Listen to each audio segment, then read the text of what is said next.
Salut à tous, c'est Sano, j'espère que vous allez bien, même si vous le savez déjà, j'en ai rien à foutre. Et on se retrouve pour une nouvelle vidéo. Que sont-ils devenus version Hajime no Ippo? Un concept qui n'a encore jamais été fait, il me semble. Bref, c'est parti.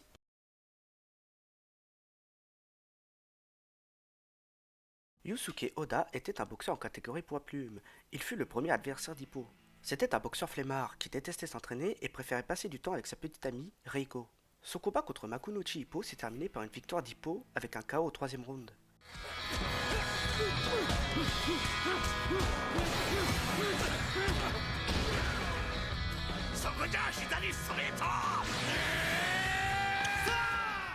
Après ça, il prendra sa retraite en raison de maladies graves et s'est rendu compte qu'il ne pouvait malheureusement plus gagner contre d'autres combattants aussi forts. Il est devenu entraîneur à son club de boxe et a gagné une énorme quantité de poids au cours des années qui ont suivi son départ à la retraite. Non, moi je suis coach.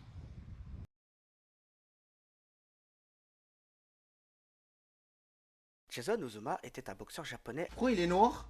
Ah! afro-américain en catégorie poids plume. Malgré son apparence intimidante, c'est quelqu'un de calme et gentil qui est connu pour ses crochets du droit dévastateurs. Il a affronté Hippo lors du premier tour du tournoi Espoir poids plume, et franchement le combat était vraiment excellent avec deux boxeurs qui excellent au corps à corps. Malgré ça, Hippo remporte la victoire par KO au deuxième round.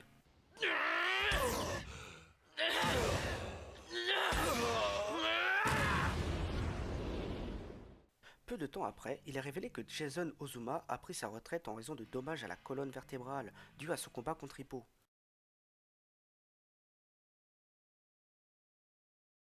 Kenta Kobashi était un boxeur en catégorie poids plume. Il fut lui aussi l'adversaire d'Hippo lors du tournoi Espoir.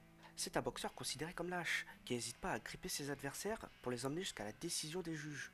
Son combat contre Hippo était sans surprise très chiant à regarder. D'un côté, on avait Kenta qui a grippé Hippo pendant quasi tout le match, Mais lâche-moi, gros, je suis Lulu. et d'un autre côté, on avait Hippo qui essayait de se défaire. Mais ça n'empêchera pas Hippo de le battre par KO au quatrième round.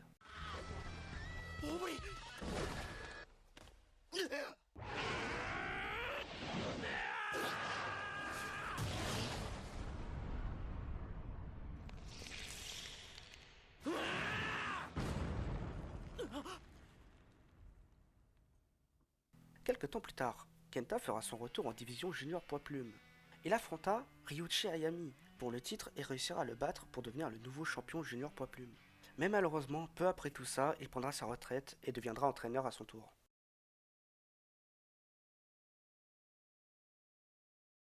Sawamura Ryohei est un ancien boxeur en catégorie poids plume et poids léger junior. Il est connu pour être quelqu'un de très violent, hésitant pas à utiliser des coups bas dans et en dehors du ring, quitte à se faire disqualifier.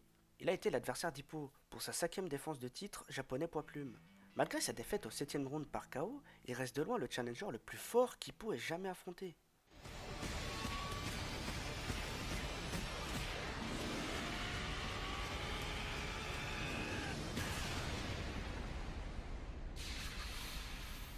Après ça, il monte en catégorie poids léger junior et décide d'aller affronter le champion qui est nul autre que Ryo Mashiba à ce moment-là. Et franchement, c'est mon combat préféré d'Hajime no Ippo. On a littéralement les deux boxeurs japonais les plus violents qui existent sur le même ring. Le match se terminera par une victoire de Sawamura au septième round par disqualification de l'arbitre. Il sortira du match avec de graves séquelles, mais au lieu de consulter un médecin, il décidera de partir en moto avec toutes les blessures qu'il a subies durant le match, mais malheureusement fera un accident de la route. Bien qu'ayant survécu, cet accident lui laissera des cicatrices sur le visage et devra abandonner la boxe.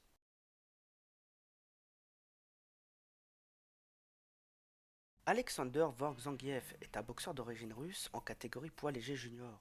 Il vit actuellement aux États-Unis et est coaché par Dan Kishiyama, qui est un ami d'enfance du coach Kamogawa. Il est connu pour être un boxeur féroce, avec un côté animal en lui, mais aussi très intelligent dans sa façon de boxer.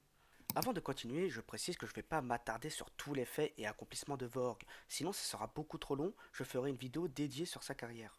Vorg apparaît lors du tournoi de classe A en catégorie poids plume. Il affrontera Hippo en finale dans un combat incroyable, qui finira par une victoire d'Hippo par KO au cinquième round.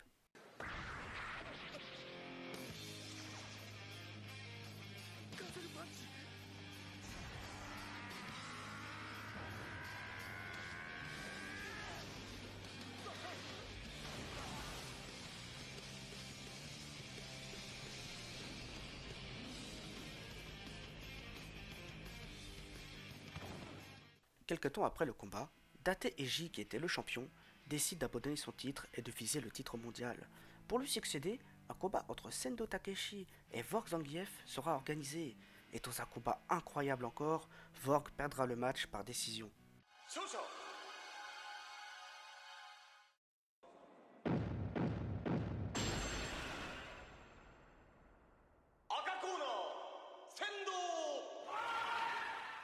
Mais malheureusement, ce sera la défaite de trop. Il se fait virer par son club et devra quitter le Japon dans une scène vraiment triste. 幕の内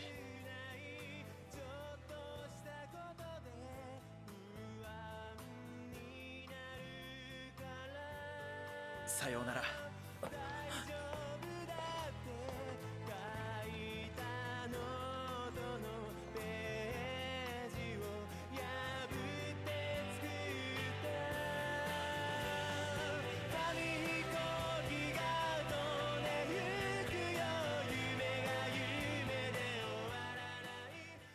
Bref, maintenant on va faire un saut dans le temps. On se retrouve quelques années plus tard. Il décide d'aller aux États-Unis pour continuer la boxe. Il monte en catégorie poids léger junior et obtient le droit d'avoir une chance au titre mondial IBF contre le champion Mike Elliott.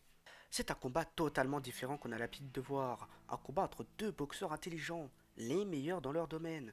Mais le match se terminera avec une victoire de Vorg par KO au 5e round et deviendra le champion du monde IBF poids léger junior. Et après ça, il réussira à défendre son titre 2 fois.